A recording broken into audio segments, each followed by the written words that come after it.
today's episode is a little bit different. We haven't done an episode like this before on the podcast, but as Britt and I talked about the format of the podcast moving forward, we thought it would kind of be a good idea to do a recap episode, or we're going to call it an application episode.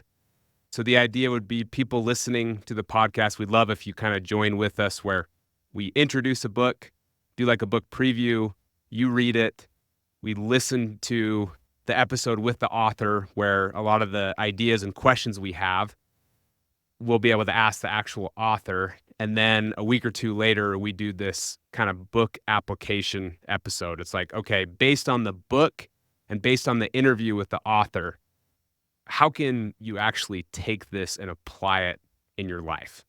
And so that's kind of the concept behind this episode. And the format's going to be, we each decided that we're each going to share one individual application, like in our personal life. And then we try and highlight an outside application as well. So Britt, let's start with you. From Fearless Mind and Dr. Manning, how have you applied the concepts in your own life?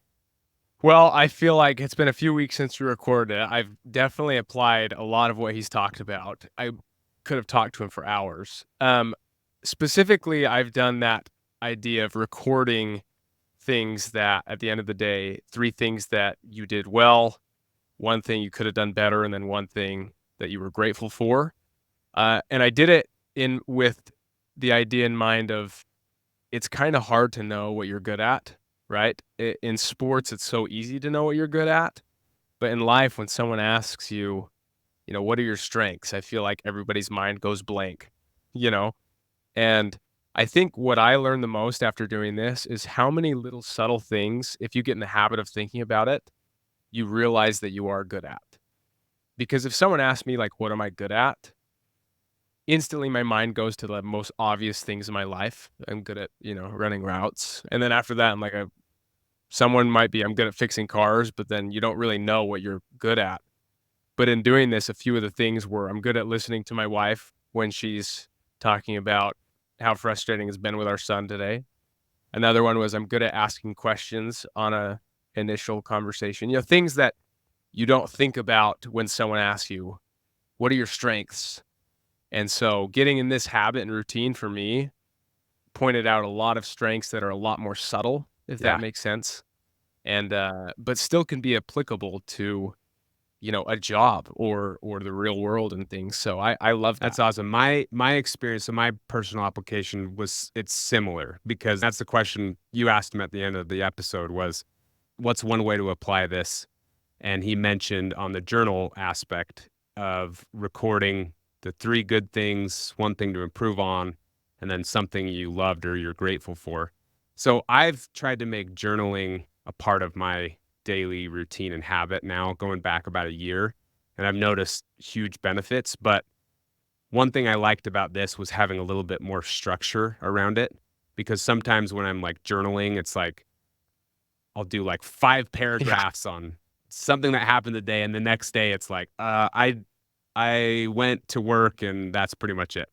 So I liked having a little bit more structure, and I've done that too, where it's 3 good, 1 thing to improve on, and something that you love or you're grateful for. And yeah, it's really opened my mind. Another thing Dr. Manning talked a lot about in the episode we did with him was this concept of like self-awareness, and again, really knowing and understanding yourself. So from a practical application standpoint, this is like, in my opinion, the best way to do it is have that daily practice of, hey, what am I good at? And what can I improve on? And yeah, I personally just went on kind of a rabbit hole of this whole idea of self-awareness in general. It's been really, really powerful for me. So that's kind of from a personal application. So let me ask you, Rhett, from an outside application, what did you come across?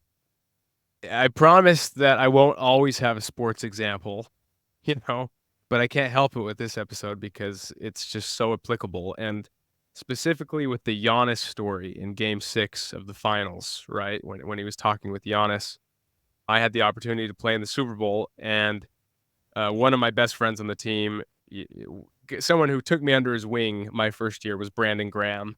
Shortly after, I realized he just takes everybody under his wing. I don't know if I was special, but you feel like it. But before the Super Bowl, Brandon was talking with me, and he was saying, and if anyone knows Brandon, he got a loud voice and he talks with so much happiness. He trash talks a lot too, but he says, "You gonna get you one this week, Covey?" And I was telling him, I'm like, "Oh, man, I really hope so. I'm a little nervous because Tommy Townsend, their punter, is the best one in the league so far, and they got a good punt team, but hopefully we'll get a miss hit." But the way he responded to it was so just like, "No, don't worry about anything that the other team is doing because your body will know what to do. Your body's going to take care of itself. Don't worry about the moment. Don't worry about the pressure." Which is so much easier said than done. But that's coming from someone who's lived it. He's been to 2 Super Bowls, right? Made the game-winning play in one of them. And I just love that idea of just being at peace with who you are in the moment and not letting the pressure get to you and not thinking about the pressure. And so my real-world application is that story and this quote that I love, which is, "He who fears what he will suffer already suffers what he fears." And to me, I have lived by that quote for a few years because I have a tendency to be very anxious about the future and what could go wrong. And I realize that whenever I am anxious, I'm literally suffering the worst case scenario as if it already happened. And it's just this idea of, if it comes to the worst case scenario, I'll deal with that in the moment. That's what the fearless mind says. I'll deal with it in the moment if it comes, but I'm not going to suffer as if it's already happened. I'm not going to let myself go there. And it's just being aware of that fact. And he who fears what he will suffer, you're already suffering as if it's already happened. So it's not worth it. So that's my real world application. I love that quote and that story. BG is a perfect example of it. Yeah, So. shout out to Brandon Graham, who is incredible. And Britt, you've always expressed how amazing you think he's been to you and just to everyone around him. So that's an amazing quote. And for me, my outside application to, again, continue on the sports theme, which is not always going to be the case here, but I think it relates well with the Fearless Mind book. In the episode, if people listened, you'll remember one of the things that it's really been on my mind really for years is this whole concept of goals, outcomes, the process, everything to do with that. And Dr. Manning had really good insight around a goal is more just setting the direction, but your whole identity and worth is not dependent on whether or not you achieve that. And that was really powerful. So I looked for examples of, okay, what's an example of like a organization or somewhere that has kind of put this into practice?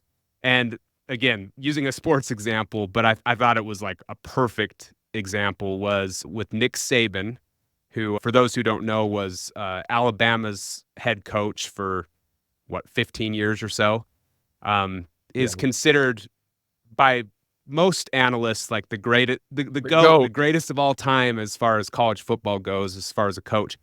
And what I came across that was powerful, and I'm going to read a few things here, was his introductory press conference when he came to the University of Alabama. He had this introductory press conference, and I'm going to read this and how this relates to what Dr. Manning said. So this is quoting Nick Saban. He said, "I've never gone out to play a game. We've never gone out to play a game where we didn't want to win, and it wasn't important to win, and we didn't focus on winning and put all our energy into winning. I think it's more important that you're able to take your expectations and bridge them into the process of what it takes to be successful. I want to use this as an example. When we won the national championship at LSU in 2003, the players developed the goals for the team. I thought it was interesting that was the first team I've ever coached that didn't have a goal that was result-oriented, like go to a New Year's Day bowl game, win the SEC championship, some goal that was result-oriented. But this team, this LSU team, the 5 goals they had nothing to do with winning a game. They didn't say anything about results. And these were the 5 goals. The first was to be a team. The second was to work every day to dominate your opponent. The third was to finish plays. The fourth was execution. The fifth was positively affect your teammates every day in the choices and decisions that you make. So those were the 5. And then I found a quote from one of the captains on the LSU team, Rodney Reed, who was a senior offensive tackle at the time. And this is what he said about it. He said, if you live up to these goals, those 5 goals, each day, you're successful. If you do all of those things and something outside your control, like the BCS or the polls, as this was back in the BCS era. So something outside of your control happens to keep you from winning a championship, you can still be a champion in everything you do. That's a goal you can set and achieve. You don't have to worry about somebody taking that away from you. And then Nick Saban ended the conference saying this. He says, I think that's the kind of process that I think you can expect from us in terms of how we approach what we do. We're not going to talk about what we're going to accomplish. We're going to talk about how we're going to do it. So that to me was an incredible example because, again, this is his introductory press conference before he won however many titles, 6, 7, something like that. Before he won all that, he used that as an example of a goal versus outcome versus focusing on the process. And I think every goal of a football team or someone in college is like, we're going to win a national championship or go to a great bowl game. So it kind of sets the direction. But that was a real live application of an example of an incredibly, incredible coach, obviously, and program who's had tremendous, quote unquote, success as measured by national championships. So that was a great, I feel like, application that I found like kind of from the outside. Brett, you'll have to ask Devontae Smith about that whole process. By the way, sorry, my light turned off in the back here. If you can't tell, I just got out of practice and I'm in the receiver's room. That's perfect. Yeah, if you're watching this on video, you can see Britt trying to activate the lights. Dark. So I'm trying to activate the light. You'll be in the dark the rest. I love it. That's fine. Yeah, that's fine. Yeah. But I love that for one reason, especially because I think it's too idealistic to say that winning is not going to be a goal or whatever.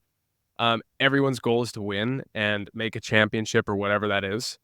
But it's the majority of your mental and physical energy is not spent with outcome. Outcome is your vision, right? That's what you work for, of course.